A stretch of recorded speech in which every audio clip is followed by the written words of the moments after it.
Hey, again, everyone. I'm doing two videos today because since the other one was about weight loss or fat loss, it made me think of a topic that I find both kind of interesting and really important, and that is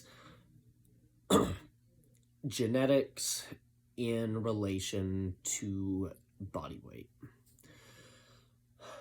I want to talk about this because there's a very common, of course, hugely common idea that basically being obese or whatever implies certain moral characteristics, or really in general, like looking a certain way implies moral characteristics that objectively it doesn't.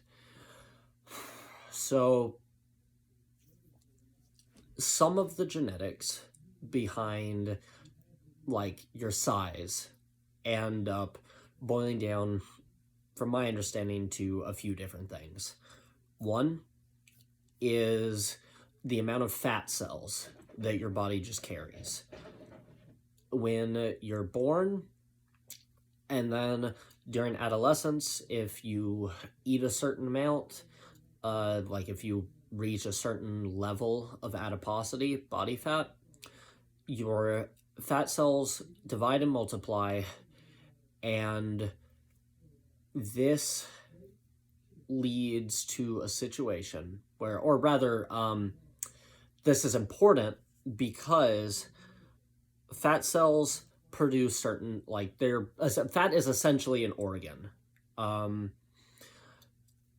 It produces hormones, including, importantly here, leptin and ghrelin. And ghrelin makes you hungry, leptin makes you feel full, makes you not want to eat. They will produce these depending essentially on how full of stored fat they are.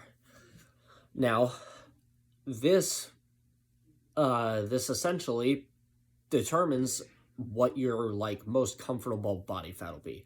Because if one person has very few fat cells, and let's say they want to be half full, or they'll produce a ton of ghrelin, it doesn't like matter because they'll be really lean. They might have like a six-pack and like veins everywhere and not feel very hungry, not need to eat a whole lot. Someone else who has a large amount of fat cells, if all of those fat cells are half full, or even if they're less than half full, that person will still end up holding a great deal of total body fat and be very hungry.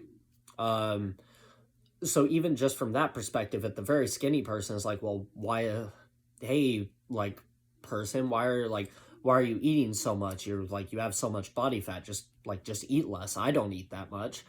And like, it's not a fair comparison because to eat like the same amount in terms of like relative psychological difficulty, it is much harder for the person with a great deal of fat cells. A few other factors: your metabolic adaptability. Now, what this refers to is different people's just natural energy levels will be affected more or less by how much food they take in. There are people who, if they eat a huge amount of calories, they feel really good. Like, they feel really energetic. They'll like bounce. I don't know if you can tell, but they'll bounce their legs a lot, have like a lot of energy, like do all sorts of stuff, and throughout the day that adds up.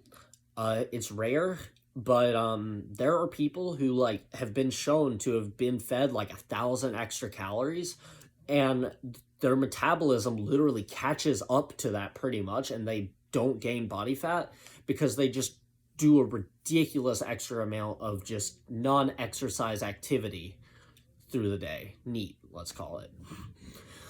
There are other people, though, where you feed them 1,000 extra calories, and they might just be like, huh, Okay.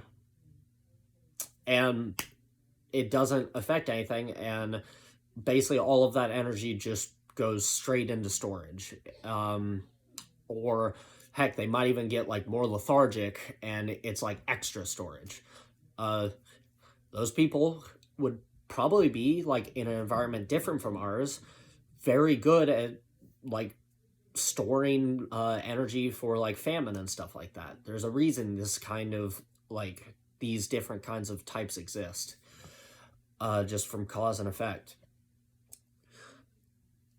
Another one uh, that you might not think about is sleep.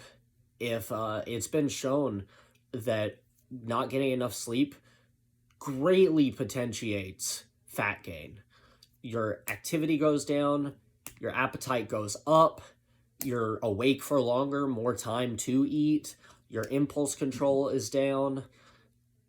All of this stuff means that if you're someone who struggles with getting a lot of sleep, especially naturally, that's going to be a problem. And the more obese you are, the more likely you are to suffer from sleep apnea and related conditions.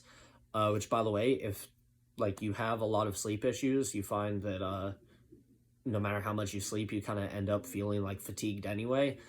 Getting tested by a sleep expert for sleep apnea is a really, really good idea. Um, Conversely, if someone naturally gets a lot of sleep, they're like low anxiety, naturally thin, whatever, they won't have that particular issue. Um, Another one is like how you're raised.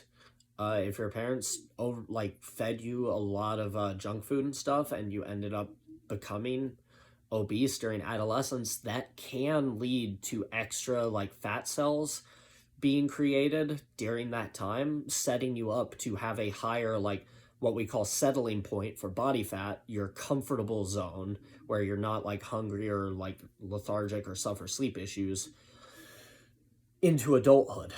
And this can tie into all sorts of other psychological stuff like anxiety, stress eating, just poor like coping strategies, etc. All of that contributes.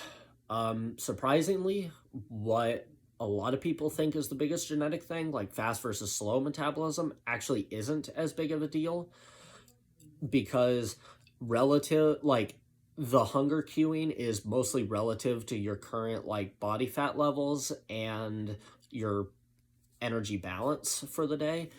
So if your metabolism is like really slow and you only need to eat 1,500 calories a day to maintain weight, versus someone who has a really fast metabolism and they need 4,000 calories, it's actually not a whole lot different if you're both eating like your relative like maintenance. You probably actually, the 1,500 person won't actually be like substantially hungrier than the 4,000 calorie person. The hunger signaling is relative to how much you're taking in versus how much you need. So like that first person will be way hungrier eating let's say 500 calories a day.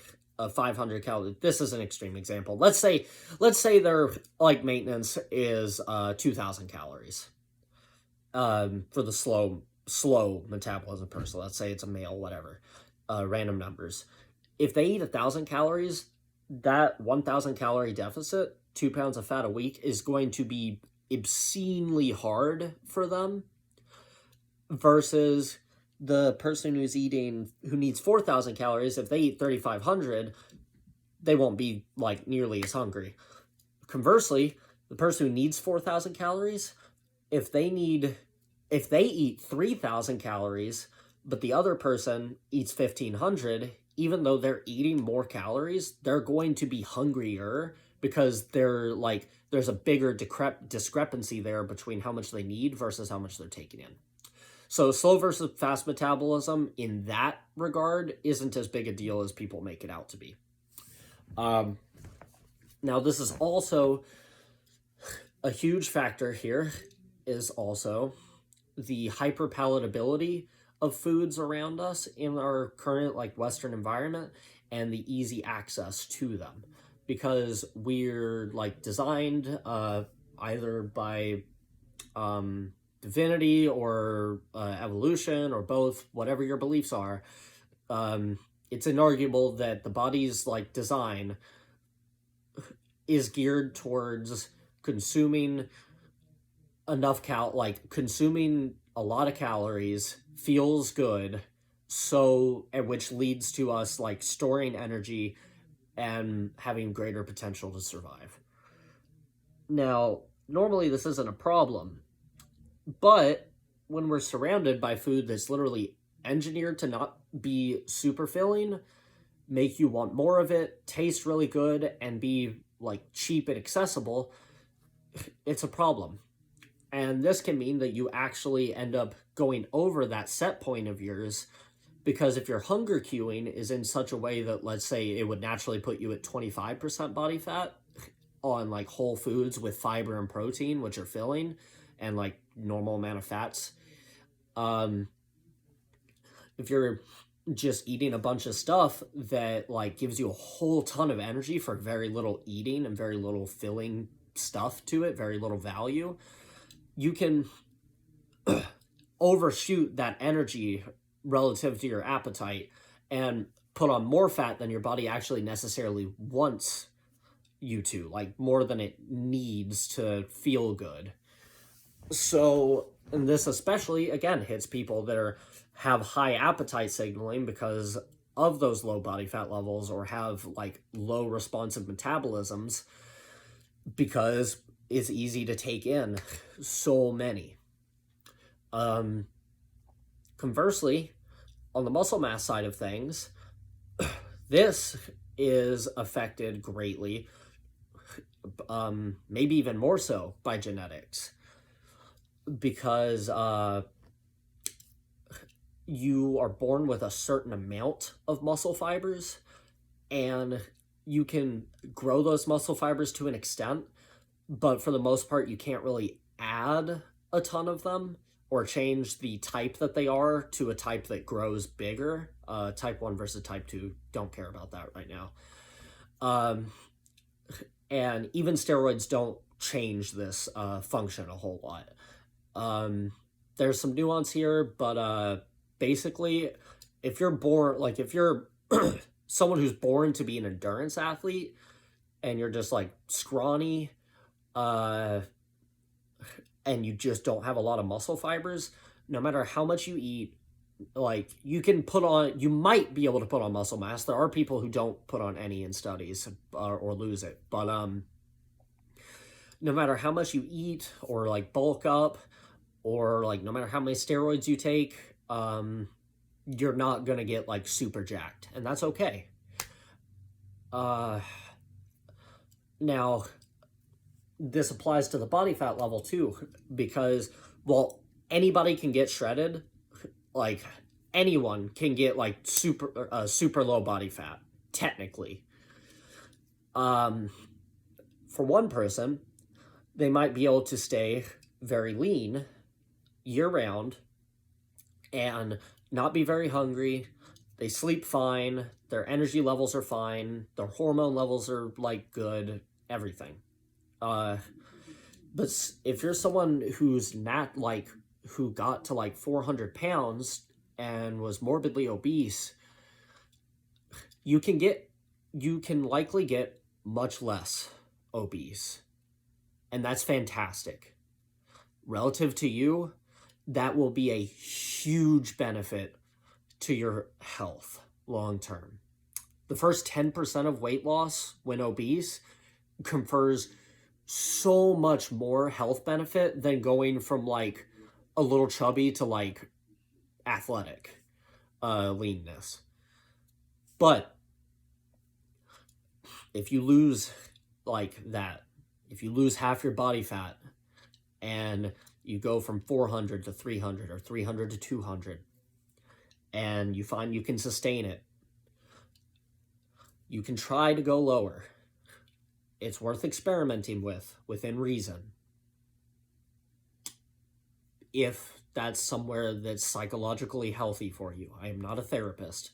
None of this is meant to like try to fix anyone's body image issues. I'm just providing information. If you try to fly too close to the sun and be like, hey, I really want a six-pack, I want to look like so-and-so, you can get there. It is a scientific fact. But the amount of suffering that it will statistically most likely be for you individually, you might be the exception, but most likely not, whether it's worth it for you is up to you, but most likely not.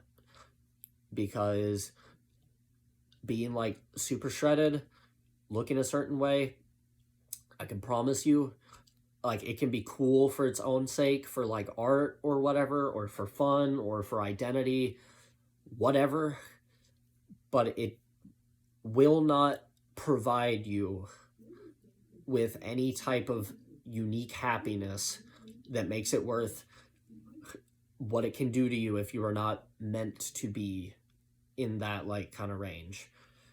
It can come with even after you like come off of a diet, get rid of the fatigue and all that, you will be you can, again, this is depending on the individual, but you can be very hungry.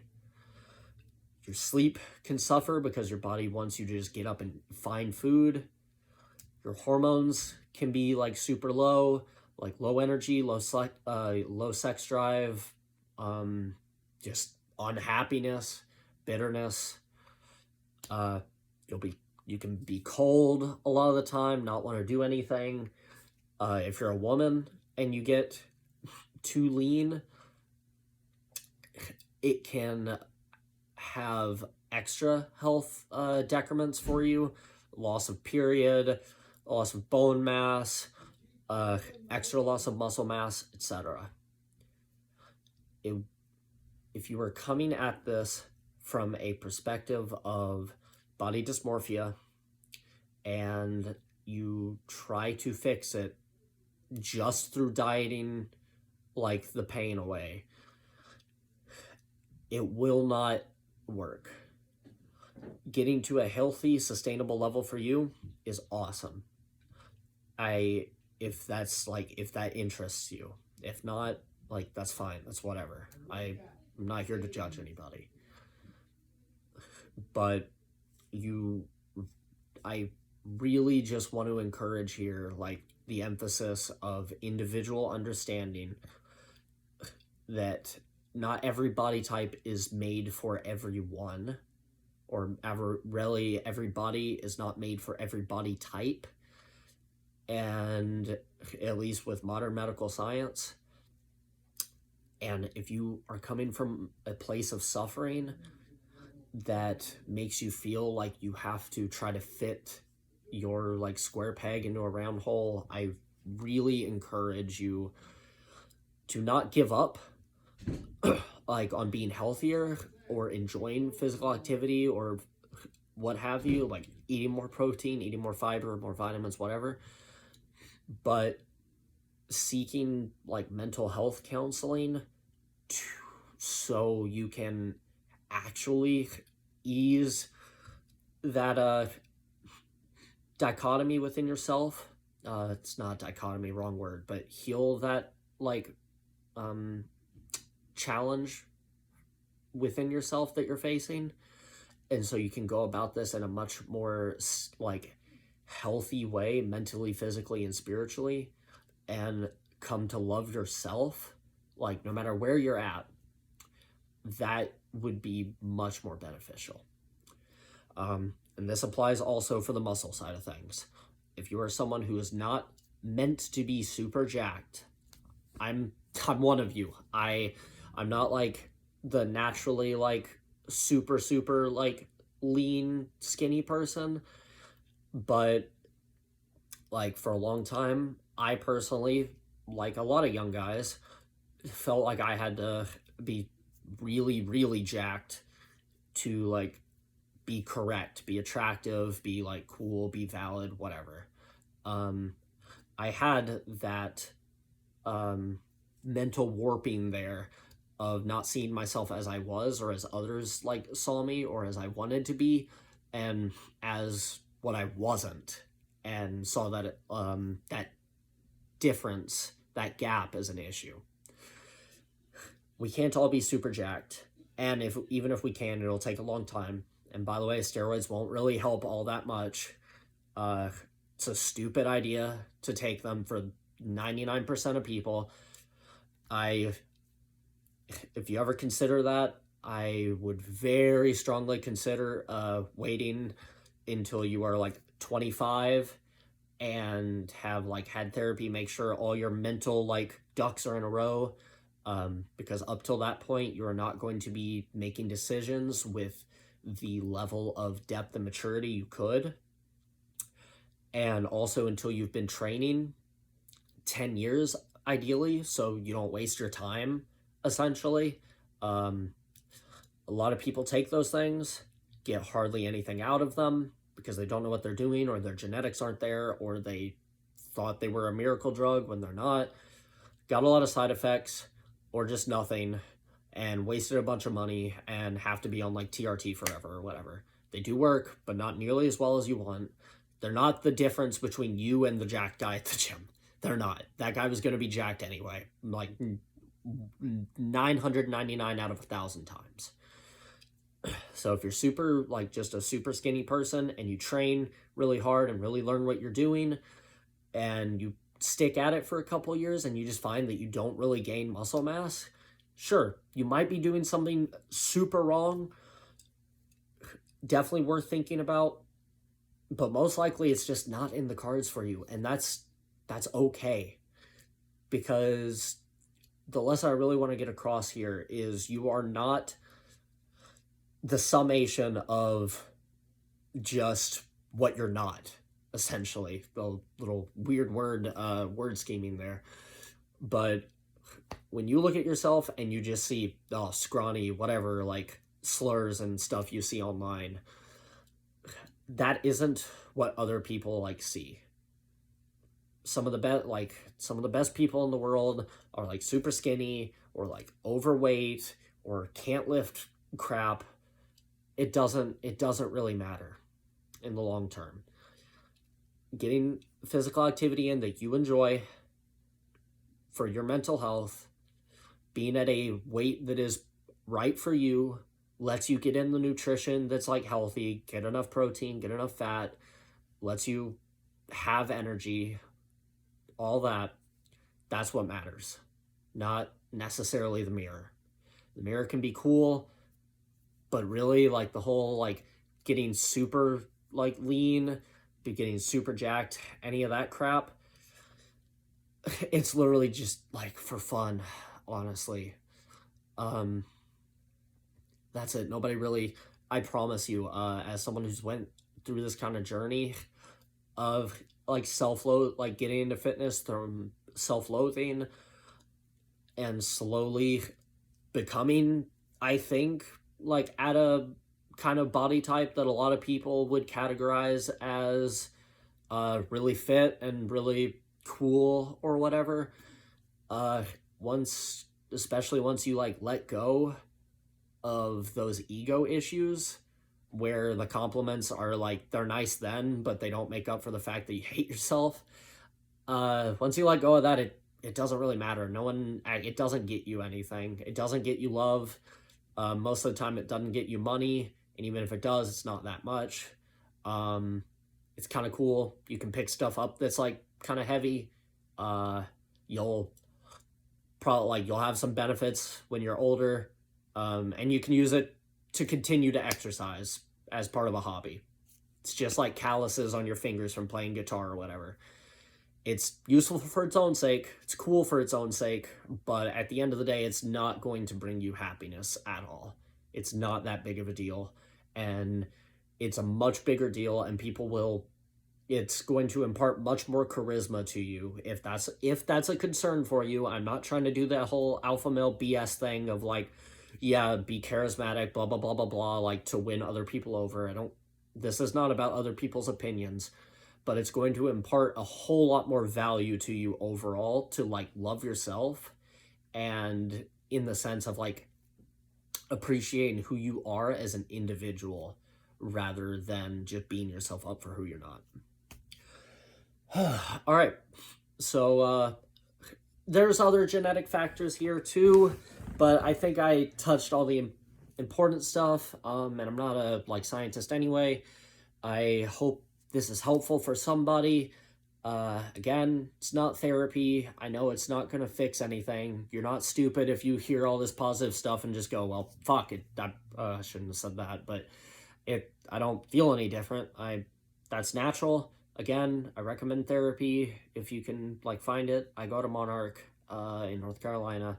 You might be able to find something like that. But I hope it can serve as like a bit of a starting point or a nice reminder for somebody. All right, with that said, I'm gonna probably go work out now. I hope y'all all have a good day, and I'll be back either later or tomorrow for more content, maybe about fitness or some sort of psychology thing. All right, see y'all later.